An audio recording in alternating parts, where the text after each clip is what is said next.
Are we going wildly right now? Yes. Together.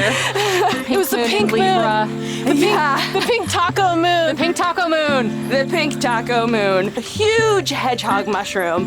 And we ate like hobbit queens. Epic views for sure. What I have seen is a lot of people hopping around on mattresses. It's being alive on this planet at this time, baby. Like, come on. Hey, we're going to Burning Man. You wanna come along? The Playa Zamboni? Shoulder. It's a mountain twerk. It's a mountain twerk. It's a mountain twerk.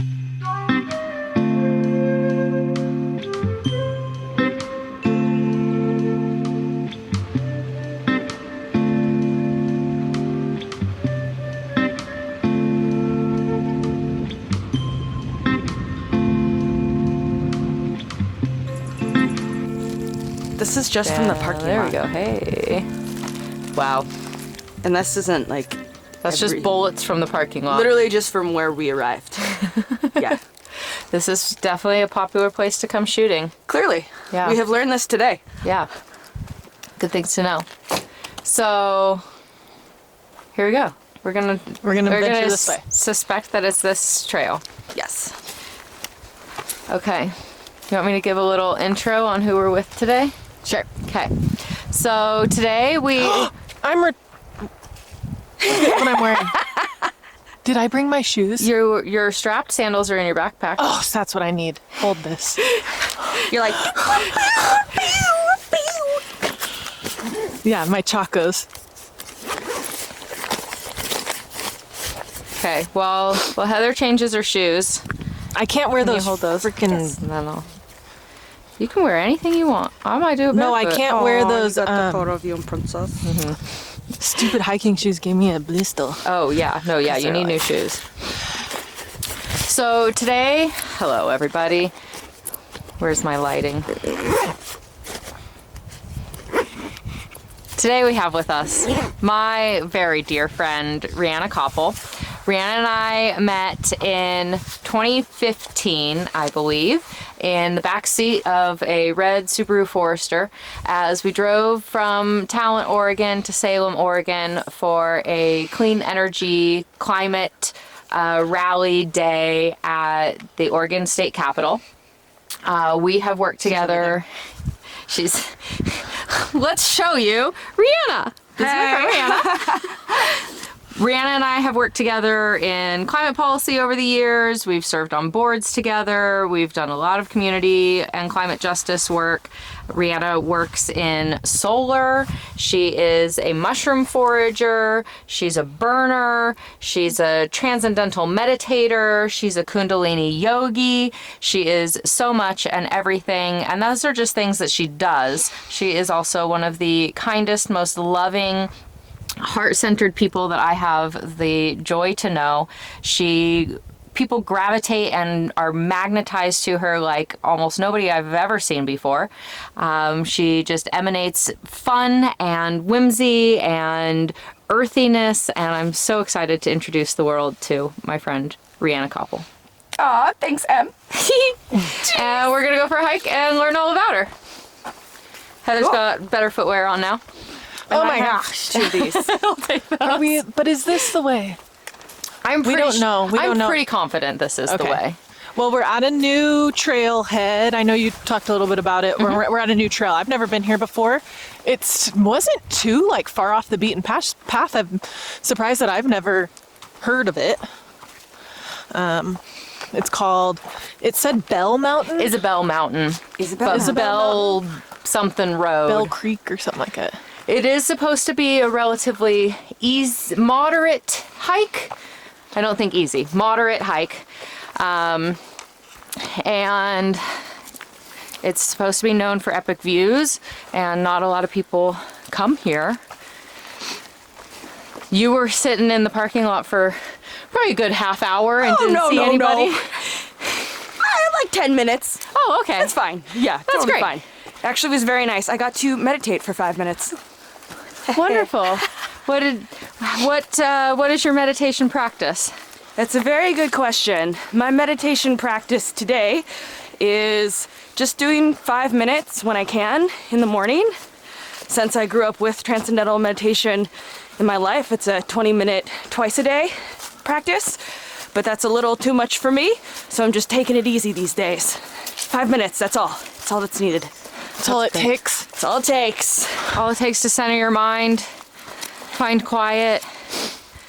Yeah, even if it's just a little moment, I'm trying to take those little moments when I can. And even if it's 5 minutes, that's all. It feels right. I'm already huffing and puffing. Yeah. Are we sure we're on the trail? It looks a little traily, actually, right there. It seems right. Yeah. In this thing, closed off. Because they're like, don't drive. Yeah. Based on what I remember reading, it was like, go through the gate and you just start walking. Okay. Yeah. That's the thing with hiking places we've never been. Yeah. Is we just don't know. We just don't know. And we But find out. We're figuring it out. We're exploring. We are in the wild, for the wild, going wild. Are we going wildly right now? Yes. Together.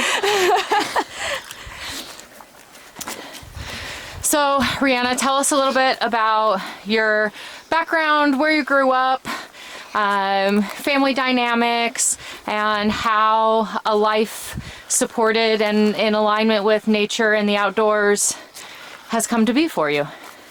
Yeah. Great So- question, Emily. Nice to wrap her up. Thank you. Thank you. Excellent Doing good. question. Doing good.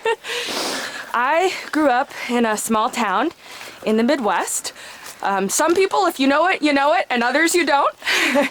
Ooh, it came out there. Huh? You're in a little Midwest accent. Oh, my Midwest accent? Oh my gosh, yeah. You're the second person recently to tell me that I have a little bit of a Midwestern accent. I'm like, me? So, Maybe it's all the time that you've been spending with your family lately. yes, it very well could be. I grew up in a small town called Fairfield, Iowa. And Fairfield is known around the world in certain circles as being an epicenter for the practice of transcendental meditation. So it's a town of 10,000 people that's surrounded by corn, soybeans, CAFOs, which means confined animal feeding operations, aka hogs, a lot of hogs in Iowa. And in the middle of this place in the Midwest, you will find a very small private university. You will find 2 large golden domes where people meditate twice a day, every day. And you'll also find the Tower of Invincibility. So this place was chosen in the 80s as a spot within the center of the United States for people to practice meditation, and that meditation would radiate outward to the rest of the United States. So neither of my parents are actually from Iowa. They both moved to Iowa. Huffing and puffing. We can take a break here if you want. We'll get up the hill. Yeah. Since this is quite a little jaunt. Strenuous. Little jaunt. Yeah. It is I'm like, just let me tell you my whole backstory. Right. Yeah. It is just a 1.9 mile out and back trail. So I'm guessing it's not going to Coming be down very will be. far to get to our top point, and then we can sit and hang. So yeah, we want to Yeah, just cool. huff and puff our way up and We'll huff and puff our way up. just may have a meditative walk. Well, we could, or we could just, we could just have cash conversation just as we're huffing and puffing Yeah. versus trying to Recount your life. Okay. what is this? Hold on. Tell us what you did What do for we the got full here? moon. Ooh, What is this? Is this the trail? this looks like a trail. This looks traily. Oh, look. Whoa! Here we are. Excellent. We just took the little road that used to be a road up. Yeah. Okay, We cool. took the side way up here. So we could run into dirt bikers, It looks like it's kind of freshly. freshly yeah. dirted. Yeah. Freshly dirted. Yeah. Okay, so casual. I love going to places I've never been. It's my favorite. Me as well. This is what I was hoping for doing this too. It's like it, introduces us to a new spot. Yeah. Yeah. And we get to do it together, so that's not like as scary of, oh, I'm somewhere out where I don't know where I am. Nobody knows where I am. Yeah, agreed. Yeah, so casual convo. Rianna, tell us what you did for full moon on Passover last night. Full pink It was the moon pink in Libra. moon. The pink taco moon. The pink taco moon. The pink taco moon. Well, so this kind of gets into my practice more so around yoga and otherwise, and I suppose cycles of nature in connection with the wild, which is that I do think that it's important to pay attention to cycles of nature. The full moon, as a Jewish person, our calendar goes by the moon. It's a new moon, it's a new month, it's the full moon. We know that it's about the middle of the month. And yeah, that for me is just important, I suppose, to notice how you feel during that time. I take those times during the full moon or the new moon to maybe have a bit of a longer meditation practice or a yoga practice. I did 2 hours of yoga yesterday. Damn. Kundalini and then hot power flow, which I love. And yeah, it's almost a time when we notice these cycles in nature to turn inwards, I think, and center ourselves and our energy and allow what's naturally present for us to come out. We'll take a little break here. Yeah. Catch our breath. I know. Oh, here. Oh yeah. There they are. Hear the motors coming up. in. Come on up, boys. We're here. We're waiting for you. We got fresh meat on the scene. Do you want to stick that in my backpack so you don't have to just like... Sure thing. Can you hold this one while I'm at it? It's recording. Hey, I'm glad you're doing the recording. You don't have a lot of the... No, yeah, I was gonna make more reels the other day, and then I was like, I'm kind of out of like unique content unless it's just me, and I don't really want our team page to be just me. So Yeah. yeah, Okay, let's see if these guys actually come up. We'll see. that'd be Is that fun. always the question? Will the guys really come up? Will the guys really come through? Will they really come through? It sounds like they're getting closer. We're like, they just might. They might really come through. I mean, we out here. We out here. Yeah, so that's what I did Nice. yesterday. A little bit of that. And then went to powwow, which was really beautiful. Saw a lot of my friends. And I think that's also one of the best ways that you can be attuned to nature and the wild and the cycles of nature is to also spend that time with people that you love. Totally Yeah, I agree with like that. Ooh, pretty nice Ooh. over here. Hey! Hey, now that's a view. Oh, shit! That's a view.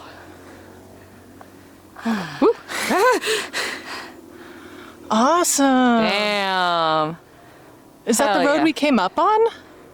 Is that the road that you two came up on? I don't think so. No. Yeah. I don't know. No, because we came from Jacksonville, and that's west. Wow. Wow. This is why we live here. Is that? Anyone listening from not from here, we got a big moto community here. Dirt bikes, chainsaws. Dirt sickle. Dirtsickles. Yesterday during our barefoot run, somebody rode by us on a bike, and they were like, "Man, dirt feet." Dirt feet and dirt cycles. It wasn't Sean. No, I didn't see Sean yesterday. Did he work out? I don't even know if he went. I was like, "Yeah." Beautiful. Maybe we're gonna get more of this. I think so. Yeah. I think so. The higher we We're go. just gonna Let's see keep it. going taller. Looks like we might be getting up to a little bit of a flat area. arena. Oh, and Venus also went direct yesterday too.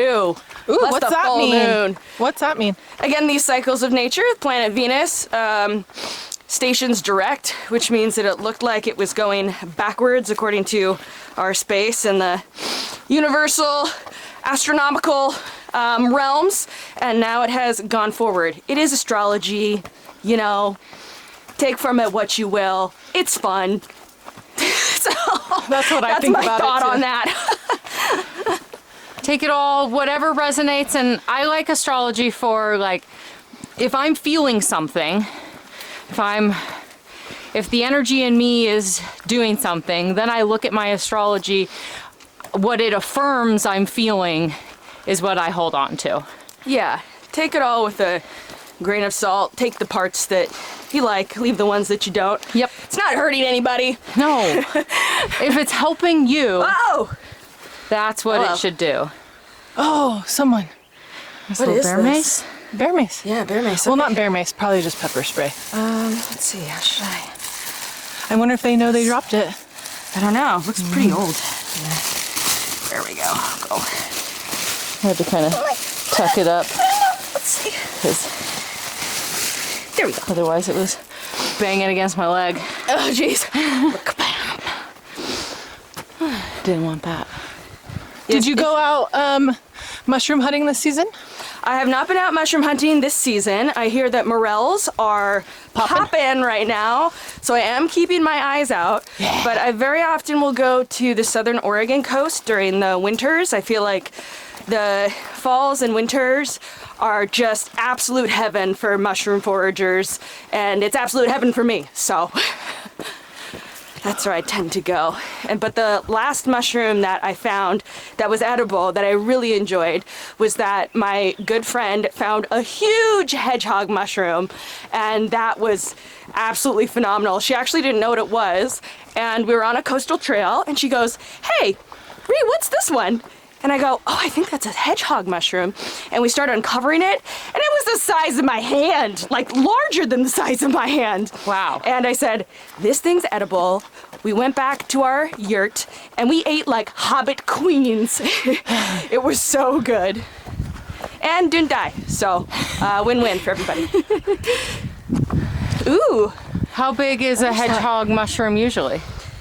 they can vary in size from, I would say, like, let's do a comparison here. They could be about this size, or they could be this size. Wow. So either or, we found one that was this size, Dang. which was fantastic. Yeah. Who wouldn't like anything that size? You're telling me, girlfriend. Actually, I think that at some point it's too big. There can be too big. There can be. With anything. Everything in moderation. including moderation, right? Boom.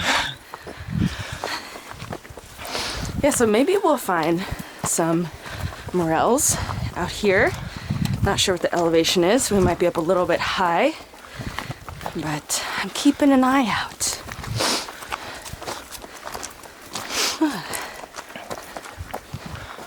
But actually, there's a question that was on that paper, and it was, what is your piece of gear that you always bring with you? And mine is books. It's 2 mushroom books, so that if you find something, you can look it up in the book and identify it, and then double check it with a second book. So that's my gear that I always carry with me. Do you have it in your bag right now? Yes, I do. Whip it out. Whip it Should out. we do it at the thing though, or right now? I mean, why not right now? I guess I'm just. Yeah. Taking a breather. I guess we could, huh? Yeah, whip it out. Yeah, whip it I out. guess whip it out. Whip it out. Whipping it out. Show it to the camera. Show us how big it is. Show us how big it is.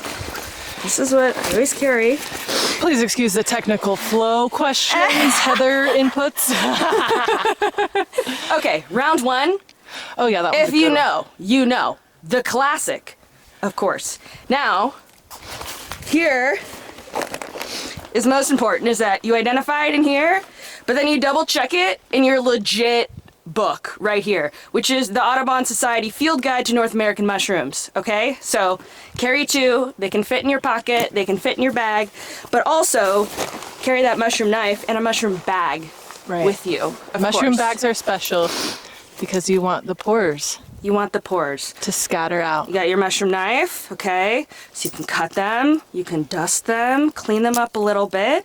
This one's so nice because you can actually clip it so you don't lose it. What happens is you get so excited and then you dust things off and then you leave your Set it mushroom down. knife. Clip it to yourself, very important. And then Yeah, of one of those course- retractable. Yes, with the retractable. I have often left a mushroom knife and go, okay, pick that up. And then, of course, having a bag so that you can put the mushrooms in. That's an open bag so that the spores can continue off into the world. Yeah, and that's Sprinkling. that is my gear that I carry around is 2 books. Nice. Yeah, That adds great weight to your pack it does. and keeps you informed. Yes, and keeps safe. me informed and safe. It's vital. I love it. Always ID your she cool? mushrooms.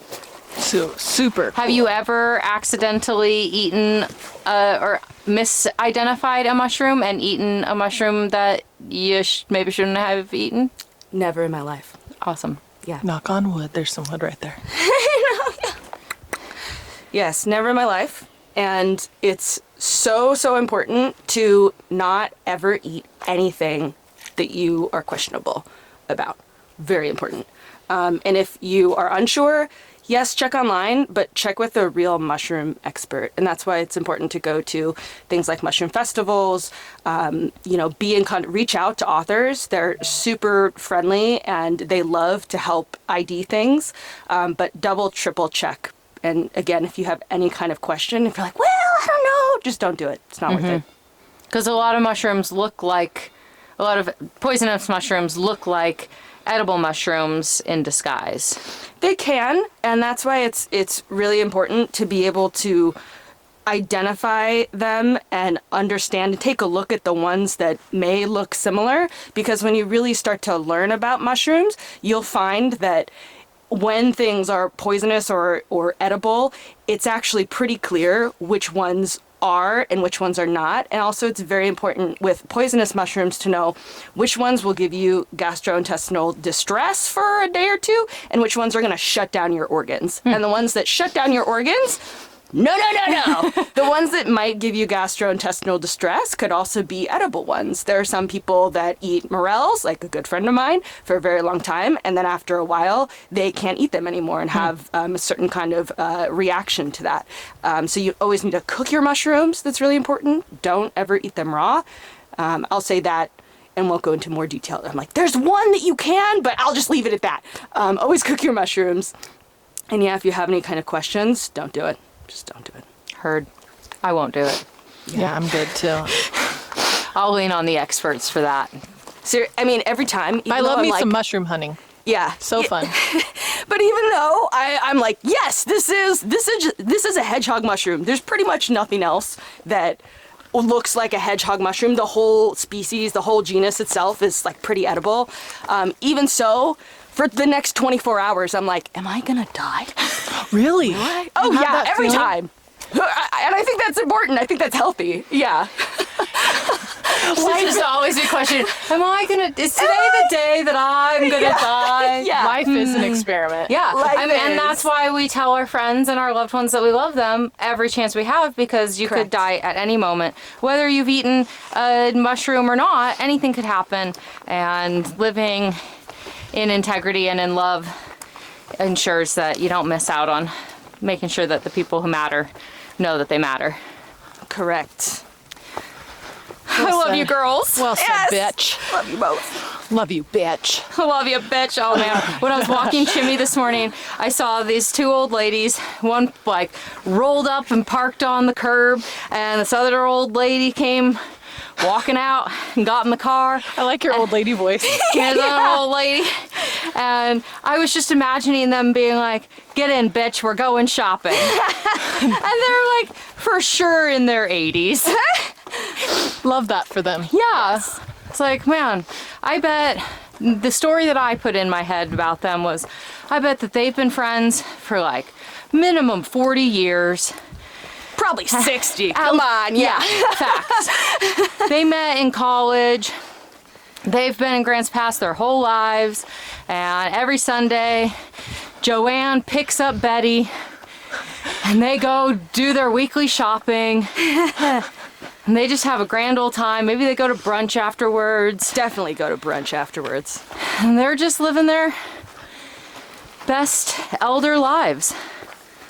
You know, Em, I haven't seen a whole lot of Poison Oak. I haven't either, which I'm real happy about, but Okay, still another playing it little safe. break-ski. You got a nice, oh no, that's just the bottom, that's just your shoe strap. Totally thought you had a gnarly blister on the back of your foot. The views are getting viewier. The views are giving. Yeah. They're giving. Yeah, it's really beautiful up here. We're pretty inclined, guys. Yeah, This would be shitty on a bike, not gonna lie. would it? It would be shitty on a bike. Yeah, an e-bike would be fine. E-bike would be fun. Do you do any mountain biking with your e-bike, or is that just a road bike? I do not. It is purely a road bike. Okay. I will never bring that bike to Playa. There's some people that bring e-bikes to Playa, and I'm like, not my baby. No, I will never get dust on that. Any other bike? A regular bike? Yes. E-bike? No. That's for the streets. Yeah. E-bike for the She's streets. a pavement princess. Yeah, that's right, baby. Yeah, I don't blame you. Pavement We have people that come in that are burners, and they're like, will you give our bike a once over Oh, no. before like Burning Man? We're like, Yeah. when's the last time you rode it? Last Burning Man. Correct. And it comes in we're like, holy moly. We gotta like spray it with our compressor. Yeah. You know, get all the dirt off of it. They should bring it in after Burning Man to get it cleaned usually up. goes into a storage unit. That's Yeah, right. true. And you don't want to think about it for a whole nother year. And then August rolls You're burnt around. out. Yeah. Yeah, or we're just lazy as hell. You're trying to recoup. Yeah, like, I'll deal with it. I mean, I'm not gonna lie, my Burning Man Playa bike is broken apart inside of my outdoor closet, and I have not cleaned it. I need to be real with you. Okay, talk. I'm talking. Was it not on? No, I'm just turning you down. You're loud. Oh, no. Yeah, I'm a loud girl. Okay, say something. I'm saying something now. At your normal volume. But at my normal volume when I get excited. You're an excited little girl. Yeah. Oh my god, that was so creepy as fuck. That was hot. That way you're excited little girl. That's like the way I talk to like my dogs, my kids. Your boy dogs. It's okay, you can talk to me like you're a dog. I also talk to Roscoe like that because he's still of that age. Yeah. To The be like- baby dog talk works on him. Yeah. Baby dog talk. He's a baby doggy. Ooh. That's my baby Okay, we are like getting to the high point. Oh my god, look at those mountains. Look at this, like, I kind of want to go out to this little spot. Yeah, it Should looks we? safe Hold on. that way. Do we want to post up right here? Hold on. Do we want to finish the... Do we want to see what it's Yeah, all we do, like? and we can come back. Oh my We can come God. back to here. Oh my god. In the words of Cruz, oh my god. Okay.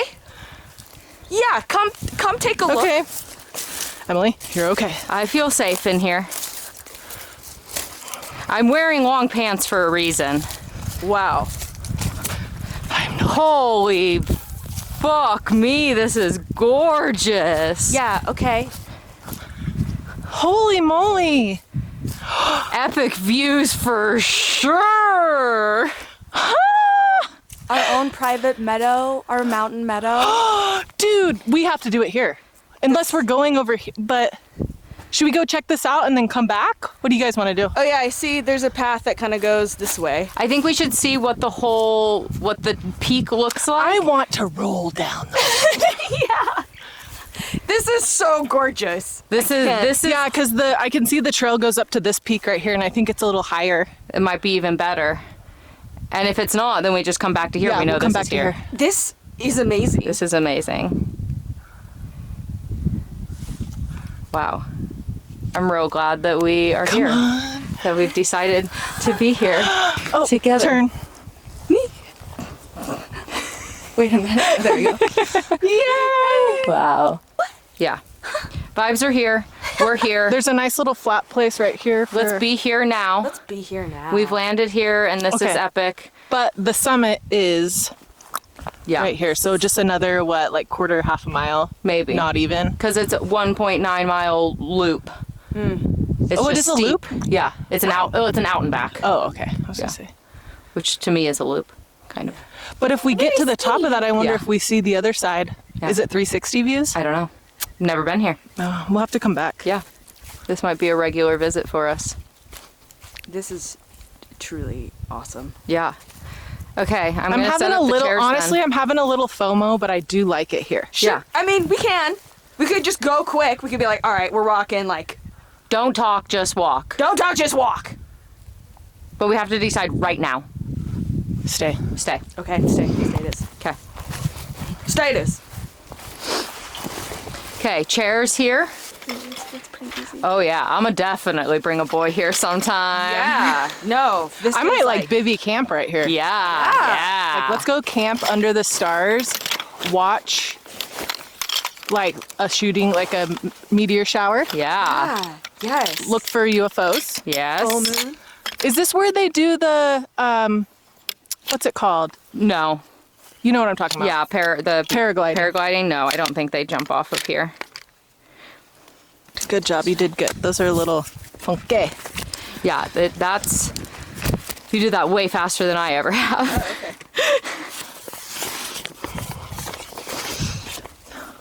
Would you say you're good at breaking down lots of gear? Me? No, me. That's like the Burning Man thing. There's you bring in a whole city, pack it up. It is a temporary city. You pack it in, you pack it out. 100%. Actually, 110% because you should find more things than you brought and take them back with you. Because you're finding other people's things? Yes, because Things that have fallen from the sky? yes, or from their hands, or from their backpack, or you know. Oh my gosh, I Drop actually stuff. brought Moop, you guys. You What's what? Moop? Matter out of place, trash. Oh. I brought my favorite Moop. Ooh, awesome. We'll have a little show and tell. Little show and tell. I do have show and tell. What? What? That's where we are. This is That's where we are. We here. We out In here. life. Yep. thing. You get the middle chair. I am casually leaning back and not Yeah. falling backwards. Yeah. Be Oh, very I fell careful with a the bunch lane. of times. Heather's always falling. Hey, girl. Hey. Hey, oh my god. It's really nice to have you. It's really good to see you. I know, it's When was the last time we saw each other?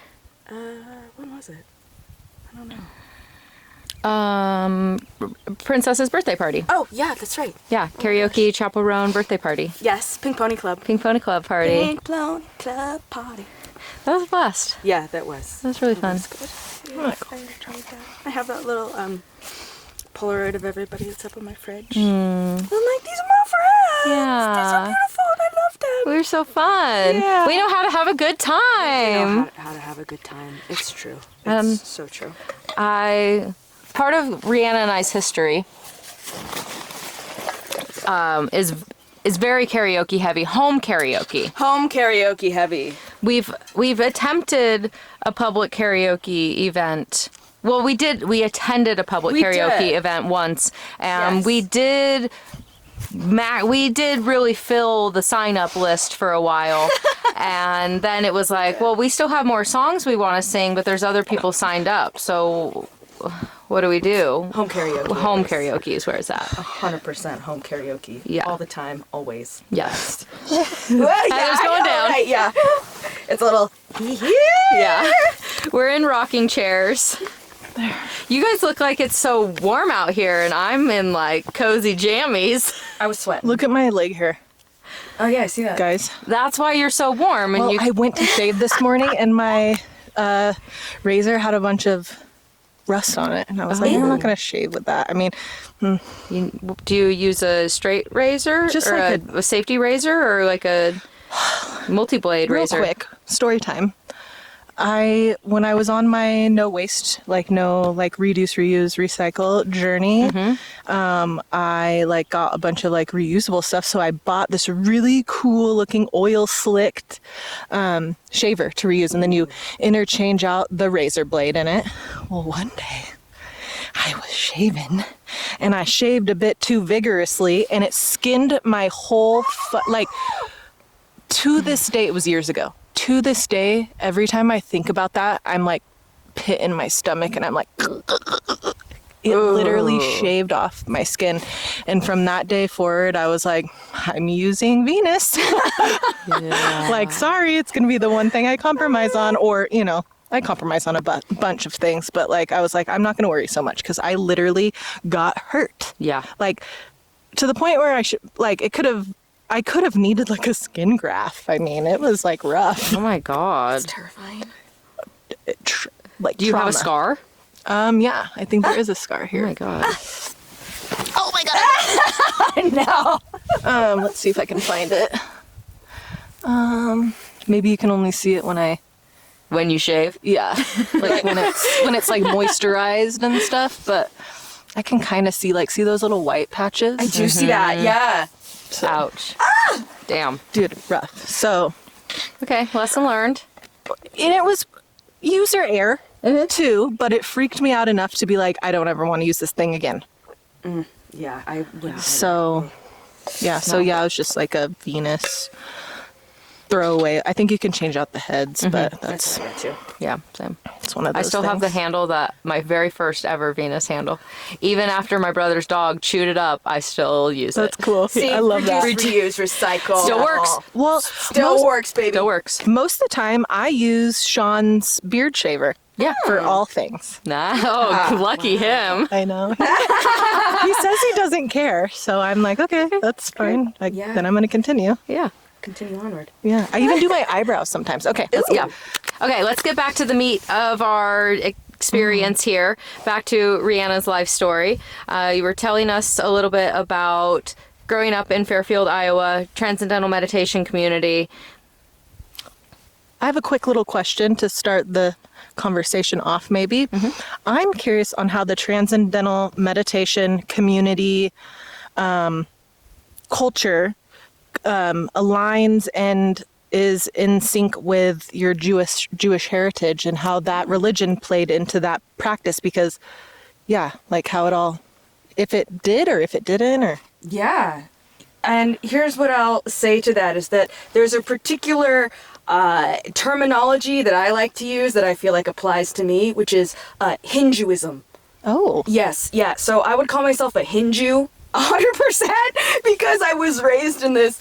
Transcendental meditation comes from a culture, a Vedic culture in India, Right. based off of the concept of brahmacharya and concepts in Sanskrit that have to do with having some kind of spiritual leader or having a guru, a teacher. And so that element and several other elements within kind of Hinduism at large definitely are and were at play in my upbringing in the middle of nowhere, Iowa. But then also Judaism did come into play a little bit. Both of my parents left their respective religions and really committed to transcendental meditation when they were very young, in their early 20s. And they still practice it every single day, twice a day. We did celebrate Hanukkah. That was kind of about it, to be honest. And so when I grew older, my brother and sister and I, and my cousin as well, have very much returned back to our own understanding of Judaism because it wasn't something that was really taught to us when we were younger. Yeah, But you were meditating. we were meditating. We were taught to meditate. We were taught to meditate at 5 years old, taught to sit meditation wonderful. at 10 years old. And then I went back in my 20s and I learned the longer form, which is about an hour and a half and includes yogic flying, which is yogic hopping, really.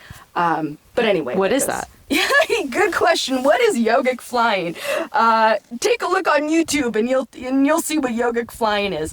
But yogic flying within the Transcendental Meditation community was this concept that after you go through a few different leveling up of your meditation practice, a standard Transcendental meditation practice is 20 minutes twice a day. It's a mantra meditation. And after that 20 minutes, when you go to level 2 and do the cities program, you do your 20 minutes of your regular meditation, and then you have these other mantras that you utilize for about another 20 to 30 minutes. And then after that, you get to this final mantra, and then you go into something that they call yogic flying, which is that you go to this kind of mattress area and you're in an easy posture, sukhasana, cross-legged posture. And the idea with this particular mantra is that it invigorates some part of the body that is trying to move and trying to eventually hover and actually fly, like literally, Like levitate. like levitate. I'm talking true levitation. Did you see that happen? I have not ever seen that happen. What I have seen is a lot of people hopping around on mattresses, which is the true yogic flying, is yogic hopping. And there used to be competitions, okay? My dad was a competitive yogic flyer. So they would have these mattresses set up, and it's still like this. You can go into the dome today, and it's covered all in these mattresses, and they do it around the center of the Golden Dome, and they would stack up mattresses. So you'd have, 2 mattresses stacked on top of each other, and the men would hop all the way up in this like yogic posture, and then they would do 3 mattresses, and then they would do 4. So I'm not even kidding. People would be hopping Like off of their butts. What town in Yes. Iowa is this? Fairfield. Okay, I'm gonna open up a Fairfield, mattress store there. Yeah, you should. You should. That's my entrepreneur seizure. I'm like, It actually They need would- mattresses? Yes, I'll bring them mattresses. They do. Mattresses and back jacks, y'all. That is absolutely no Tempur-Pedic. No. no. Need the Spring. bounce. No. You need. Yes. I'm gonna a vintage mattress store. The vintage mattresses that really bounce. Give me that yogic hop. I'm gonna go around and find all of them and be like, I got you guys. I got you guys. Yes. But that sounds great. So let's talk about my question is, of course, maybe to an outsider that sounds a little culty. It is culty. Okay, is a I wanted cult. to ask about that. Okay. I didn't want to be like rude Yes. by saying that because it's another practice, another religion. Anything can become a cult, really, like anything. So you're right. It's just like that. So I was just curious. Yeah, I am very much a part of that idea and concept that I believe that everything is a cult. Everything is a culture. America is a cult. And where we live is a certain kind of cult, certain kind of culture. And where I grew up, absolutely, it's a cult. And there's a variety of other things that I experienced growing up in that turned me a bit away from meditation. And so when you asked earlier what my meditation practice looks like, it's actually been quite a challenge for me because I grew up in that kind of environment where I was taught meditation at 5. And now moving through my life, having yoga as a part of my life, I really have taken a long time to figure out what that spirituality truly looks like in my daily routine. And for me, it's very much connected to nature. It's very much connected to listening and observing this incredible, beautiful world that we live in, and realizing that I'm a very, very small component of this environment that we live in. And to look around, like I was mentioning, the cycles of nature themselves, these cycles are bigger than me. They were here before I existed. They're here while I exist, and they will continue on after my body leaves this beautiful planet. And so for me, I think that spiritual upbringing helped to sort of make me see the world in that way. And so when people say, oh, what's your meditation practice? It's being alive on this planet at this time, baby. Like, come on. It's absolutely beautiful. And to really notice everything around us that is beyond our own capacity is truly magical. Love that. Amen. Yeah. Amen. Hallelujah. Yeah. Because what I understand What- of what's meditation the- is like, it is just about noticing, not attaching, not assigning anything, just noticing. Yeah. And sitting out In a here way. in nature, that's what you have to do. You just have to sit and notice. The whole point of being here is What's the Jewish amen? Not to go off on a tangent. Amen, but l'chaim is to life. That's what I thought. L'chaim. It's a like Pura cheers, vida. celebration, Pura salute. vida. Yeah. Aloha. See, Yes. Ken. Yeah, cool. Ken Just is curious. yes in Hebrew. Did you have obviously you didn't have like a bat mitzvah or anything like that? I did not have a bat Celebrate. mitzvah. Yeah. I did not. Was like 5, you're taught this meditation, it's 10, and then this. So I did not. That was also part of my Jewish upbringing that my parents didn't feel was necessary in order for me to really be Jewish.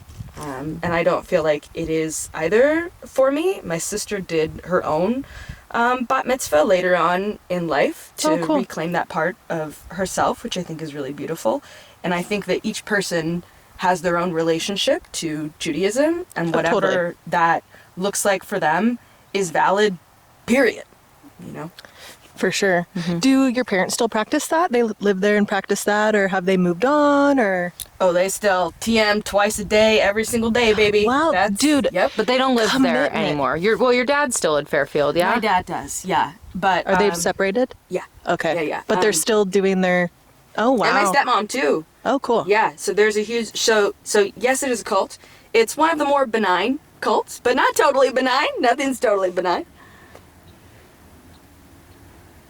Do we have our dirt bikers arriving? That sounds like Yeah. a whole ass. Okay. Shh.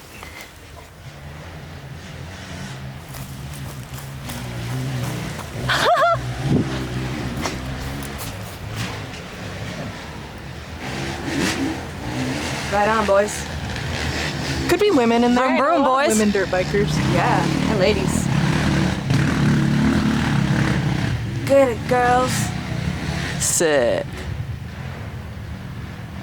Community.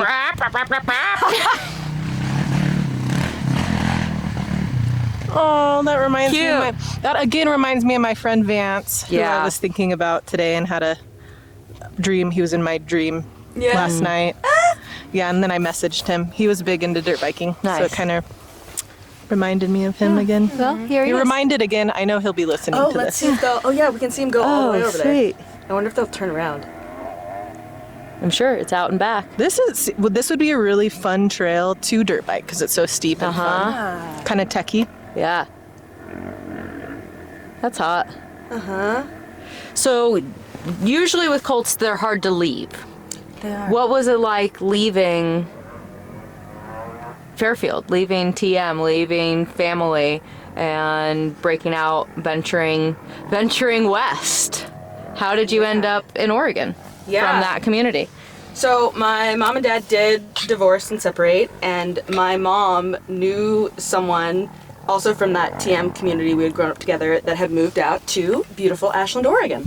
And so my mom visited her friend, our family friends, and she said, if I ever move anywhere, I'm gonna move to Ashland, Oregon. And there's a good community of the meditation there too. It's a small community, but there is definitely crossover. Cool. And my mom is originally from California. My whole family on that side is from the West Coast, and so it was kind of an easy move for her to go back to the West Coast, and so that's how I came out here.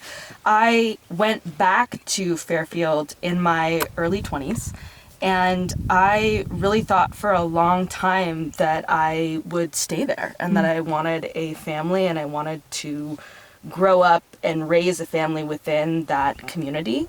And I worked at the school, Maharishi International University, for a long time. And all of the friends that I made there are truly incredible. I love them so much. And we had a fantastic formative time. And what's so beautiful about MIU is that you think of Iowa, you think the Midwest, you think the Farm Belt, you know, all of these kinds of things, very specific kind of culture. But in Fairfield, at MIU, the population of that school, over 50% of it is international students. So you have folks from Ethiopia, you have folks from China, you have folks from India, you have folks from Ecuador, you have folks from like all over. And it was so beautiful to be able to when I worked for the school, we would celebrate the Ethiopian New Year, we'd celebrate the Lunar New Year, we would celebrate Ramadan. We had all of these different events because we had such a diverse little community, because people from all over the world were drawn to this one particular place where they knew that they could go to a university, practice meditation, have all organic vegetarian meals, and be a part of a community that actually really valued silence and health and Ayurveda at its core. And again, with the That sounds legit. it is legit. And as someone who grew up in that, I often asked my friends who moved to the middle of nowhere, Iowa, to go to this school. I was like, what are you doing? What are you doing coming to Iowa? And they said, it's all of these things that we don't have in our cities or where we come from, that we wanted to come to a place that values that. And so as someone who grew up in it, that was natural to me, all of these things, I grew up eating rice and dal and, knowing Ayurvedic spices like cardamom and asafoetida and turmeric and all of these things. And so for me, there's a lot of those elements that are still very much a part of my life. In Ayurveda, in yoga, in meditation, that I believe are truly beneficial. And also the element of the community was really, really beautiful there. Yeah. Again, there are certain aspects of it that I don't need to get into so much that were really, spiritually or psychologically damaging as well. And I did see people that who had been meditating for 40 years. And I have learned from personal experience that just because you meditate doesn't mean that you're good at anything else besides meditation. Doesn't mean you're enlightened. It doesn't mean that you're enlightened. And what enlightenment looks like is, if anyone tells you that they know what it is, don't believe it. They don't know. They really don't know. And I learned myself that I did not want to become the same kind of person that I saw as someone who had been meditating for very many decades.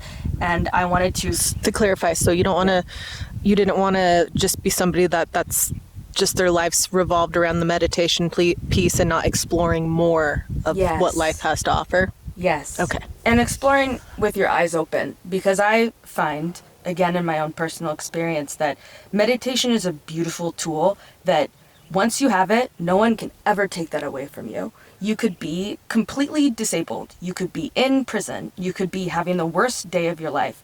And that is a tool that you have and you alone that you can utilize and in whatever way that really works for you. And when you open your eyes and come out of that state, it's also up to you to be accountable for how that piece inside of you internally transmutes into the external world. We cannot live in the ashram for our entire lives. We have to go out into the world, and we will have a specific kind of impact in the world, whatever our intent is. And so it's important, I think, to have the eyes open meditation as well. And that's really what I learned from growing up within this community, and why I stepped away ultimately from what I saw as a cultish community, which it is, and again, pretty benign. But I wanted to have more of a real impact in the real world when my eyes are open. Mm-hmm. Beautiful. Yeah. Wonderful. And do we want to switch off since we are time limited? Mm-hmm. Yeah. I'm like, meditation. Yeah. That's such a core pillar in you. Mm-hmm. So it's great to talk about and kind of knowing where you come from. How did you get into the burner community? I went with my meditation friends. Really? Oh, cool. Yeah. So how does this vein of Fairfield TM meditation, eyes open meditation take you to where you are now, and how you commune with nature and community, and how these practices that you've learned so early on still play a role in your adult life? Right. So my friends and I, as young people that grew up in this community, as the daughters and sons of people that committed their lives to transcendental meditation, a lot of us are weirdos, man. And we like to explore a variety of different consciousness, psychedelia. There's something in us that has a taste for that. That makes sense when you're like really restricted, but also meditation is so much about expansion of the mind and mental and internal exploration. But when you're like restricted and insulated in this little environment, it seems kind of counterproductive, counterintuitive of like explore, but only explore within these walls. So then you had to unleash yourselves. Bloom out into the world. Yes. So that we did. Did you start out like exploring psychedelics and stuff before Burning Man, or did Burning Man come and then the opening to the psychedelics? Which was first?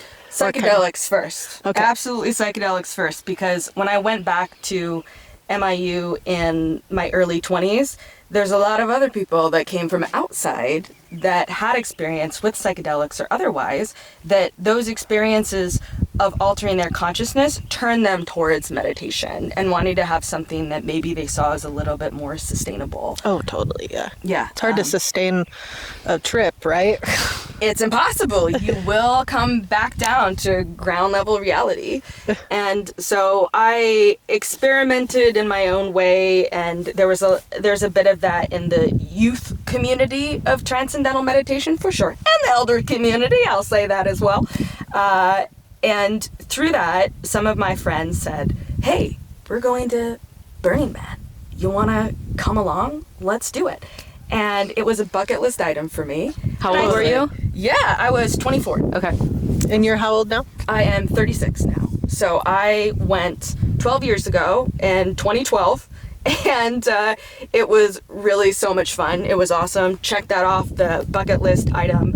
And I had a wonderful time, but again, it wasn't something that necessarily called me immediately. It was more that bucket list. Yeah, I've done this. It was so much fun. Had a great time. Wonderful. And I traveled around the world, did some other things. And then a few years ago, the calling kind of came back where I said, I'd like to go back to this community and see how it has changed and how I have changed as well. So I came back a few years ago.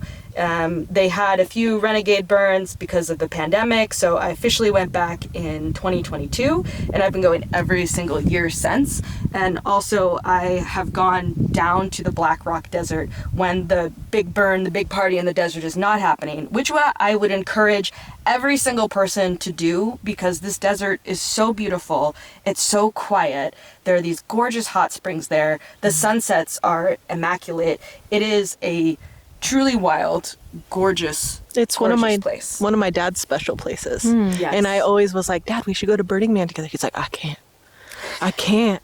Like, I like the Black Rock as it is, and I enjoy it as it is, and I don't want to be. He's also old boomer generation, so he doesn't necessarily want to see the crazy. He's low key. Yeah. But it just, yeah. Yeah, it's a he talks about it like just like you did, like it's an amazing, beautiful place.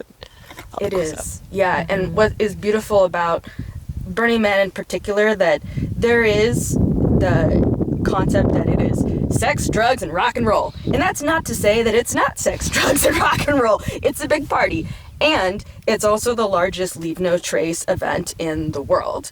And when you go down to the Black Rock Desert, when that big party is not happening, you will find it to be a pristine, gorgeous, immaculate desert. And that is because the people that put on this big party also clean up.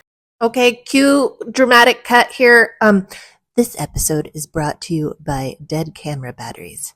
May we always have a few more in our backpacks. Enjoy! Phenomenal. Yeah, this is I know, I wanna come gorgeous. I want to hang out here all the time. I really do. Like this whole valley back here, I'm like, what? Like Is this a wildly staple hike? Yes, I think so. Yeah. Like we come out here. I have a feeling that there is like almost a 360 view on top Yeah, of here. we're gonna go check it out. Yeah. Because of and we're gonna get there and be like, oh, we fucked up. No, because this is excellent, and I we'll know, just I do know. that another time. Yeah, totally. But I can see beyond this little section of trees right here that there's no trees on the other side of it. Yeah.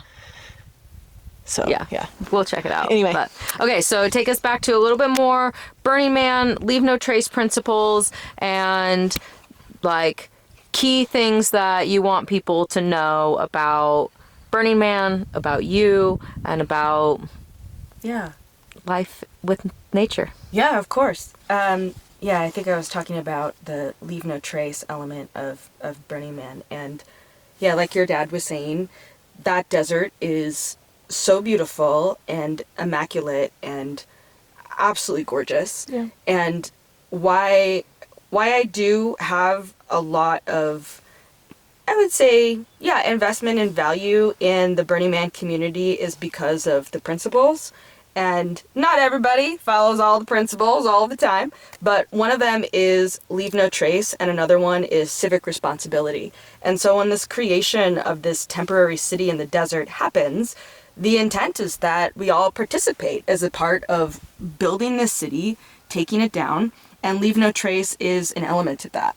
And so when I go to the desert, to the hot springs with my friends, or to 4th of Playa when that's going on, and you go out there, you would think that there was never 80,000 people out here in the middle of nowhere because of Leave No Trace and because of the teams that stay after the party ends. They're called the Playa Restoration Team, and they spend weeks cleaning up this desert. I volunteered with them about a year ago and stayed for a weekend to help do that. And what they do is the whole reason why the burn happens. Burning Man would not happen if it weren't for this dedicated small group of people. It's about 200 people that stay, and they literally walk that entire portion of where the burn happens over and over and over and over again, picking up every single piece of tiny trash that they can find. If it's cardboard, if it's a piece of straw, because straw does not exist in the environment, that's all matter out of place, or MOOP as they call it.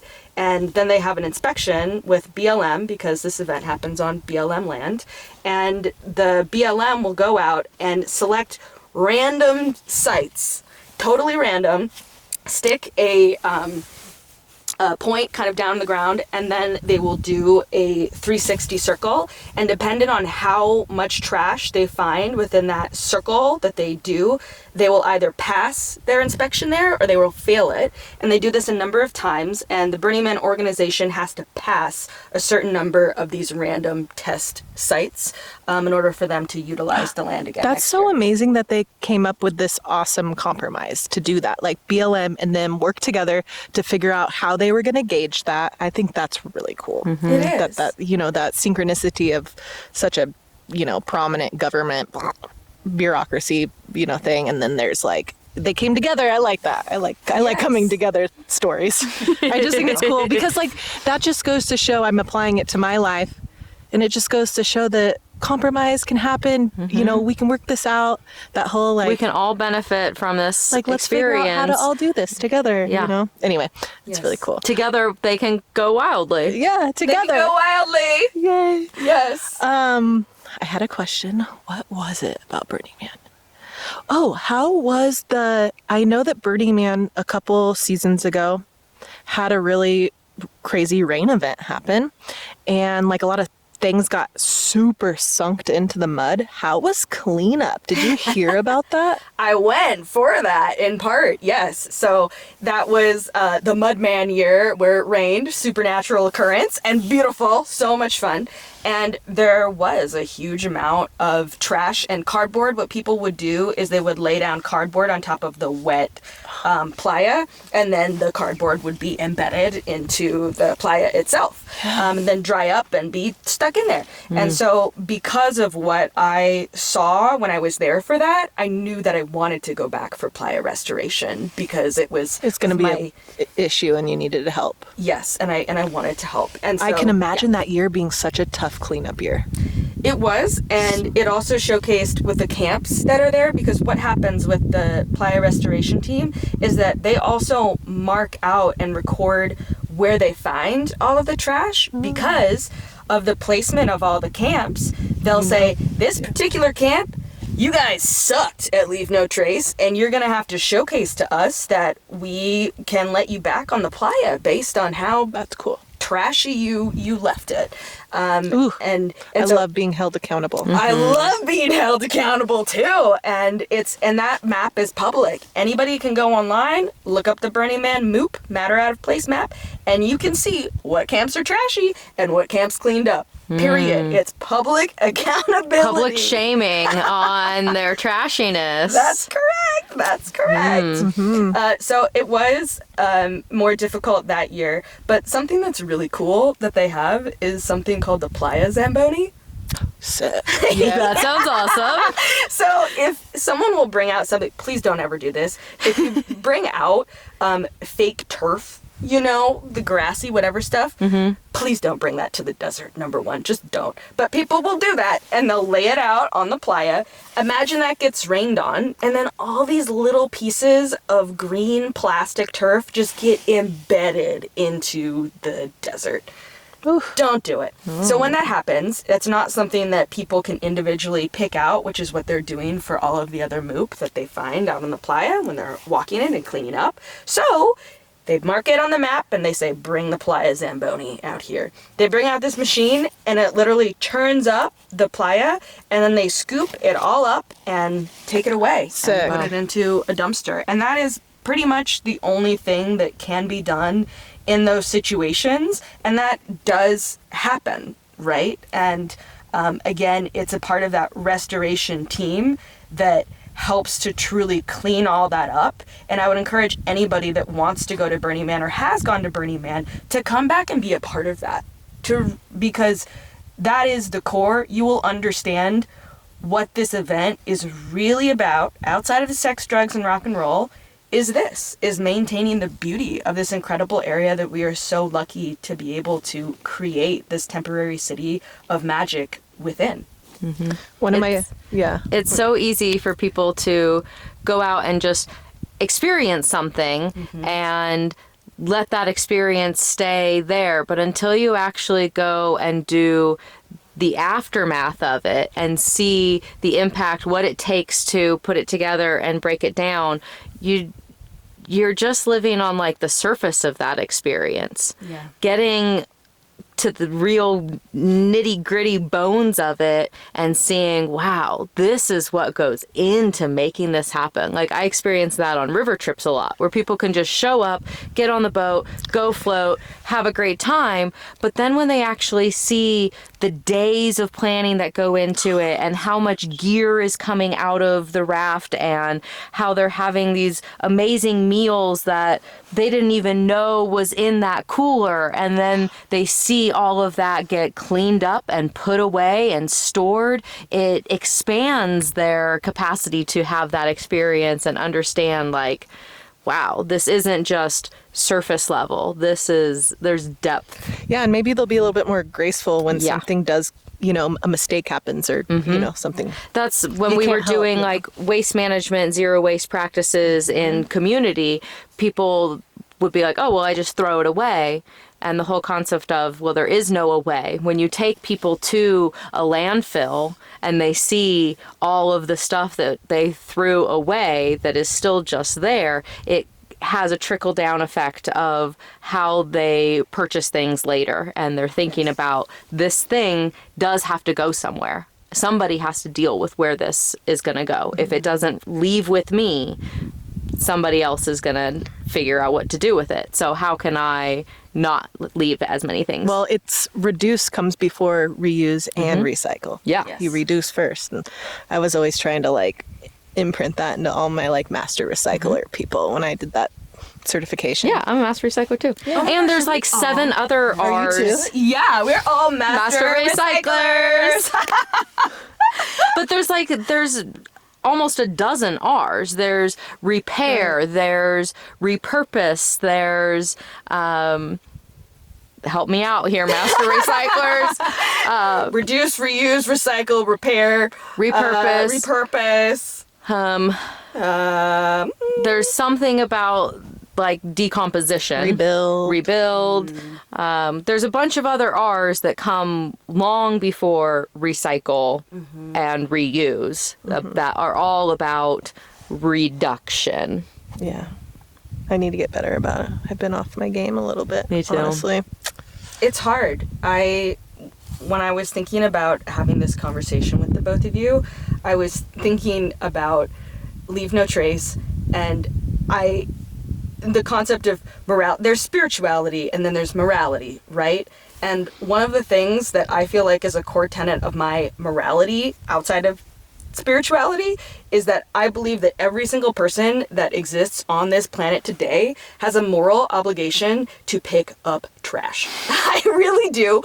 We were all born, every single person alive on the planet was born into an era where there's all of this production, there's all of this consumption, there are systems beyond our control. And so we have a moral imperative as people that exist on this beautiful planet and rely on it for our entire livelihood to pick up what we see. And it's not to say that, trash exists, there is no way, like you were saying.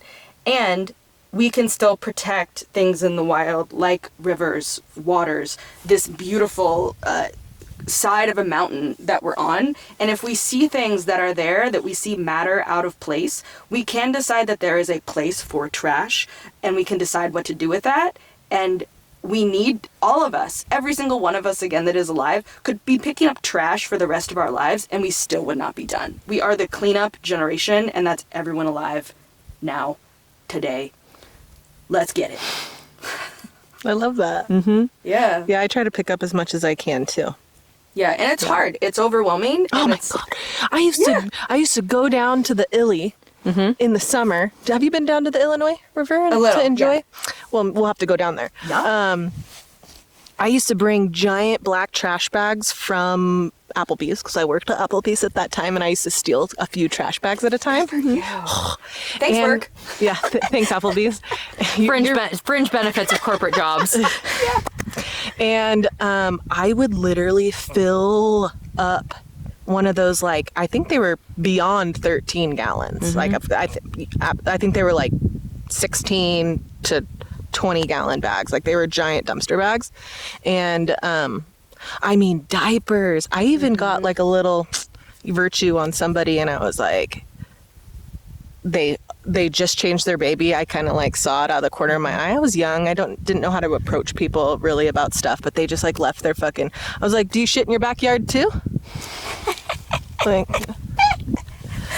they're like, Go to a beautiful place like that, you can be there and it's so gorgeous, and you look down and it's covered with trash, and it can completely covered. ruin Store the gulch. experience. It can ruin the inherent beauty of the place. And those of us who have this moral imperative to clean things up, leave things better than we found them, remove things that don't belong in the setting, in the environment, now we don't get to enjoy that place freely and in a relaxed state. When I go to places like that, then my whole time there is spent picking up the shit up. trash. Well, you know and what? like, oh yeah, I have fun doing that. Sure, that is my moral imperative. Yeah, I and have I'm fun like, doing it. oh, okay, I can have pick up fun trash. too. But like, I don't want to fucking pick up other people's trash. I want to be able to come and enjoy this place as relaxed Yeah. as you did when you were tossing your shit. well, I just thought of a really good compromise because I'm all about finding the deals these days to work with all sorts of people in my life and like to come to a compromise in all sorts of backgrounds. And I just thought to myself, better way I could do that, and maybe I'll do it this summer if I see it happening, is I will bring extra trash bags and say, hey, did you bring a trash bag? I have one for you. And usually if you kind of offer that, I feel like people are more receptive because part of the problem is they forgot a fucking trash bag. Let's be real. Like, some people just fucking forgot. I have been in the situation where I'm like, shit, next I have to leave this for whatever reason because I don't, like, something happened.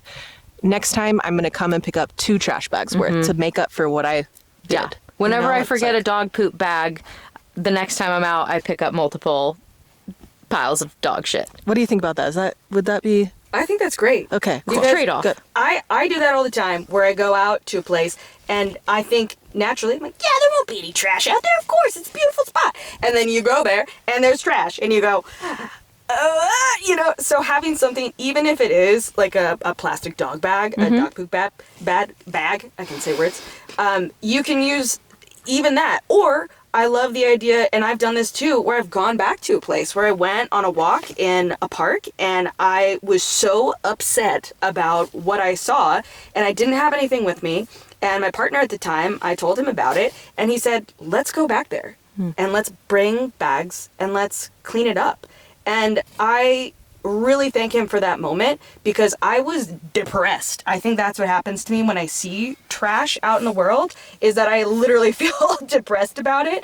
And the resolution to that is to do something and to go back there. And I think that carrying extra bags, it's like if I was out again on a trail and someone is like, hey, I brought this trash bag. If you see anything, you use it. I'm offering something for you to use. That's such an empowering thing, and it's kind. It's awesome, and it would make me think. Even if I saw no trash on that trail, I would go, I have that. I can use it. And now that I have that tool with me, Yes. Well, and I'm I found that there was another time close to that time I was talking about with the diaper situation where we were back like the next weekend or whatever, and my group didn't have any bags to put their cans in when we were enjoying the beers, you know, and it's like shit. And I was putting them all in this like half broken down, you know, Cardboard box. Yeah, to try to, and I did as much as I could, you know. But if somebody was like, hey, you didn't bring a bag for those. Here's a bag. And I'd be like, oh, Thank you. You just saved my stress instead of, oh, you didn't bring a bag for that, you piece of shit. because that's Were the you just thing. going to leave I had all to of leave that? some, you know, and so I think it's more. It builds Again, community too. user Even error. if it's not like a tight-knit community, just making that connection of, I have something that I see that you need. Thank you for giving me that thing that you saw that I needed. Now we have like a tie of love and connection, and the whole world is better through that love.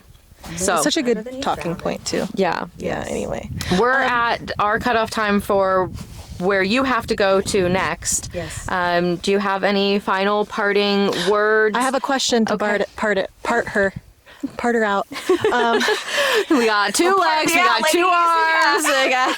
When you leave this earth, what do you want your being to be remembered as? Like, what do you want to be remembered as when you pass? I hope that I am remembered as someone who was loved. I think that's the important thing for me at my core, is that when my body and my spirit is no longer present on the planet, I hope that I am, and this is Judaism here, I hope that my memory is a blessing to other people. And I hope that how I lived in this world impacted someone's heart, to know that either I loved them and I was loving, or just that they love and miss me. I don't think there's, trash and otherwise, and I don't know if there's really anything else besides that love. Just that love. We have. Yeah. Cool. Your existence is a blessing to me, and hopefully all of our viewers and fans will also feel the blessing that your existence is. Thank you for joining us and being here on this planet and being an inspiration and an expander of existence in my life. Thank you. And I loved getting to know you more. Yay! Yay! Oh, I love And we're gonna have you back for a part 2. Yeah. I feel like there's so much more. Yes. We just are a little time limited today. Yeah. And do you want people to be able to find you on the internet? And if so, where would they find you? Oh, sure. You can find me on the internet. I suppose I do have a private account on Instagram, but you can find me, Rianna Shri. That's my name. Slide into her DMs and ask permission first. DMs. Ask permission. Can you do that if your thing's on private? It'll go into like a That's right. requested messages or something. Yeah. Correct. Okay, cool. Yeah, that's right. You can find me. Slide into her DMs. Yeah. Nothing If I'm else. Like, I'm pretty cool. Yes, yeah. But also, if you don't want people to find you on the internet, that's okay too. Yeah, it's all good. Yeah, All good. that's fine. I mean, you don't have to find me. Is there on the any internet. particular company or account where you could direct people like? Ooh, actually, yes. Okay, you can find me on Instagram at Jewish Forager, which is all of my mushroom foraging. I try to collect it all in one place. So yeah, follow me And that's there. Is that an open account? It is an open account. Cool, perfect. Yes. Open account, I love Jewish that. Forager. You can find me. It's there with all the mushrooms. And Awesome. you can find me. Yay, mushrooms. Yeah. Thank you for being part of our Thank community you. and being our friend. Okay, we got to do a and deep squat. We love you. Are we ending all of them with deep squats? I don't know. Let's do it. I like Or a deep just some, squat. do you want to do this? What do you want? Yeah. I'll do deep squat. Deep squat. Show me. Okay. Heels have to be on the ground. Yeah. And there you go. Malasana. I bet this, it's what is this? It's Malasana. Yeah. My back isn't back. And you probably spend a lot of time like this looking for mushrooms. I do, yes. And I hope that everyone feels comfortable in this position. It's really good for your physiology. It's a resting position. This is how humans should be Resting. sitting, resting. I like to poop like this. Yeah, Yeah. it's great for your bowels. Let me just say, I love me a good forest shit. Yeah. Yeah, moves faster. That breeze coming up. Yep, Gotta good for like breathe. sun the butthole while you're. Get the sun in your perineum. Yeah. How do you feel perineum about sunning. real quick? How do you feel about when I dig a hole for my poop when I poop, and then I wipe with TP. I bury that TP. Oh. Is that okay? I don't think it is technically, Yeah. but You I know- feel good about it because it's paper. Maybe I should use like non-bleached paper. Yes. But like that's what I do. I mean, It's not visible ever. yeah. Buried is better than left on Buried. the surface. Right. Buried is better. Well, my dad's all about leave no trace, and he's always like bury your poop.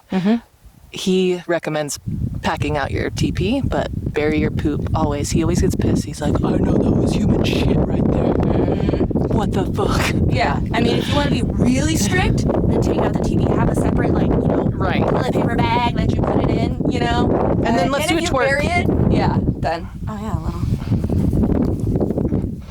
I can't twerk my shoulders. It's a mountain twerk. It's a mountain twerk. It's a mountain twerk. It's a mountain twerk. It's a mountain twerk. It's a mountain twerk. Beautiful mountain view. Floss it. Oh, yeah, I will do this with you. Mountain floss. Woo, mountain floss. Awesome. I want to know what these mountains are right there. That whole range. Yeah, dude. Oh my gosh, that's so interesting. Isn't I told you she's my fucking God. fascinating. Well, I'm so fascinated by cults Yeah. in general. So I totally grew up in a cult. that's like insane. Yeah. There's a nice one where they're like, men and women are separated, and you need to wear pastels and don't grow a beard. You're like, I didn't want to get into all that like wacky, like the bad shit of all of it, where they're like, you can only enter through east entrances, and your head should only be to the north. Like, don't enter through the south. The butthole of the building. Wow. Oh my gosh. It goes deep. Well, I imagine that once this episode is published and people listen, people will be like, we want to hear more about the cult. We brought Rianna back. to So hear bring about the Rianna cult. back for part 4 about the cult. Cult life documentary. Cult life with Rianna. Yes. Before I It's take like off. part 4. We're in Fairfield, showing us around. Oh my god, I need to send you both actually like a YouTube